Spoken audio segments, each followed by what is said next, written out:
François Purseigle, nous en parlons régulièrement dans les médias. Un agriculteur se suicide tous les 2 jours en France. Vous qui travaillez sur ces questions-là depuis des années, est-ce que le mal-être de cette profession est nouveau ou c'est simplement parce que dans les médias, on en parle plus facilement?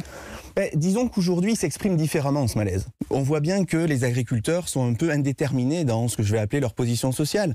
Il faut en permanence qu'ils se justifient. Indépendamment et au-delà des crises économiques, s'ajoutent des crises à la fois morales. C'est un métier, ce sont des métiers controversés. Aujourd'hui, être éleveur, ça va pas de soi. Il y a 20 ans, 30 ans, les éleveurs traversaient des crises économiques, parfois sans précédent. Et là, aujourd'hui, on remet en question leur activité même. Et ça, c'est très très dur.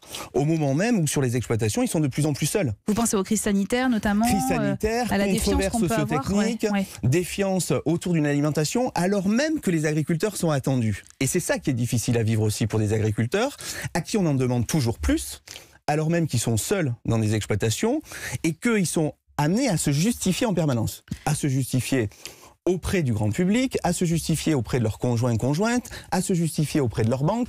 Bref, il y a beaucoup de pression. Voilà, il y a une pression qui s'exerce différemment. Et donc, quand vous êtes seul pour vivre cette pression-là, contrairement aux années 40 ou 50 où vous étiez en famille et en famille élargie, eh bien, c'est plus dur à vivre.